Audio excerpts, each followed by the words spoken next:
Hey, it's #1 best-selling author and motivational speaker, Equalman, but most of you know me as Equalman. Thank you for joining us for today's 7 Super Tips episode with Mr. Wonderful. That's right, Kevin O'Leary from the Shark Tank. He's gonna give us 7 tips, 7 life hacks that's gonna make your life easier and better.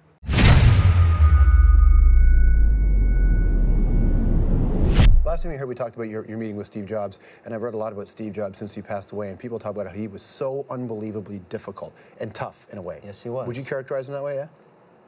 He was a prick. Yeah?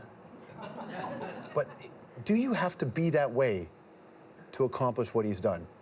You know, I respect him for the tremendous success and the vision he had. I was proud to work for him, because that's what I was doing, supplying him educational software. I always thought in person he could have been a nicer guy, but would that have changed the outcome? Maybe.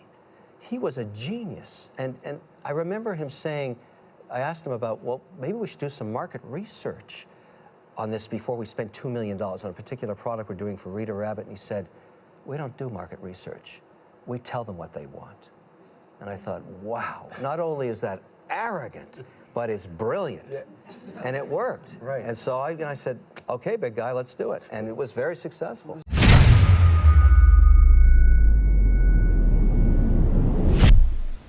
I was working once at an ice cream parlor when I was about 15 years old, my first real job. And on the second day, I was asked to scrape the gum off between the Mexican tiles on the floor. And I said to the woman who owned the store, it was called Magoo's Ice Cream Parlor, you didn't hire me to scrape gum, you hired me to scoop ice cream. And this girl in the shoe store across the way that's looking at me, I don't want her to see me scraping the gum.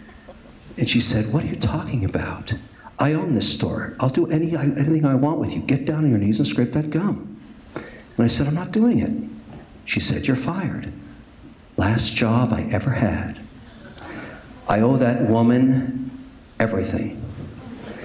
I don't like to work for people. Many of you in here, I hope, inherit that. There's nothing wrong with it, but if you want to control your own destiny, you work for yourself. That's how it works. I'm trying to inspire those of you who are on the tipping point. Take the chance, you're young. Go for it. There's nothing better than being able to wake up in the morning 10 years or 20 years from now and do whatever you like.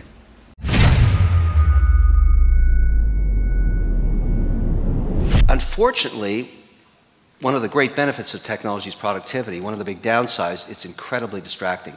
People check their Twitter account, or they'll answer a Facebook message, or they'll do something that has nothing to do with making money. Mm-hmm. And the reason you go to work in the morning is to make money. That's what you're there for. All the other wonderful things you can do with your time are based on your ability to create an income for yourself and your family. So why spend any time doing all that crap, which is distracting? And so that's the #1 thing I find in my companies is when you see someone failing and you look at how they manage their time, you'll see right there what's going on. They're not focused on what matters.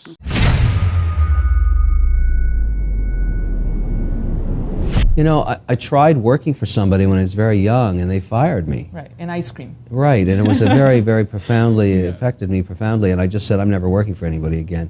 It doesn't mean your life is easier. In fact, you have to have a lot of sacrifices on the road to success and a lot of failures along the way. I just find it a more interesting way to spend your time, and I really believe in this concept of money buys freedom. Right. And so, you know, I think it's a very noble pursuit for some percentage of the people out there, but not for everybody. Because you have to sacrifice a lot for the period that you're working on your business. And not everybody wants to do that. And I think you find that in your own. You start down that path, and if it's too much of a sacrifice, you revert back to being an employee. It's very noble to do that too, but it's not the same thing. It takes a long time to set yourself free working for somebody else. Communication skills, it turns out, are paramount. The ability to actually articulate what your idea is in a very short period of time is #1. #2, and this is far, in some ways, more complicated to explain, but just because you have a good idea doesn't mean you're going to make money. There's a difference between a good idea and someone who can execute the business plan.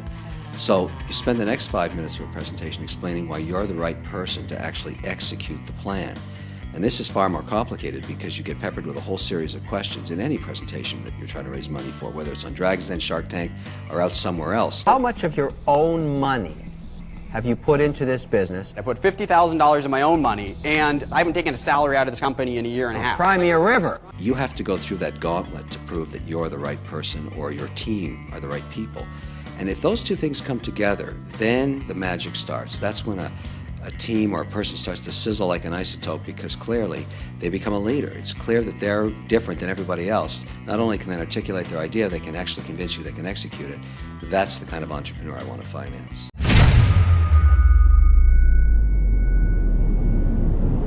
The reason most people fail in business is they make the assumption they're good at everything. And they're egotistical maniacs. And even when it starts to fail because of their own inadequacies, they don't stop themselves and they blow up. That's a typical situation for an entrepreneur. So you have to look yourself in the mirror. And this is hard to do sometimes, and say, what am I really good at and what do I suck at? Because you don't want to spend any of your time doing things you're no good at. I'll give you an example. I hate logistics and operations. When you run a software company, you have to make 10 million disks a month, and you don't like that, you better find a guy who knows how to do that. And you better make him your partner very early on in the process. And I mean partner. I mean you give him something. You give equity up to fulfill the weaknesses in your own portfolio. That is the key to success.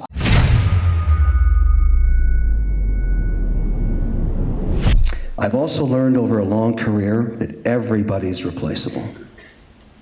I love it when somebody says to me, oh, we can't get rid of that person. They're irreplaceable. I fire them right there. Everybody has to understand that whatever you do, somebody can do it better. You have to bring your A game in every single day. There's nothing unique about any one individual. What's unique is their passion, their ability to execute, to meet targets and exceed them. The minute you lose that ability, in capitalism, you're gone. It's a fair trade. The engine that makes you rich can take it all away from you. There are no guarantees.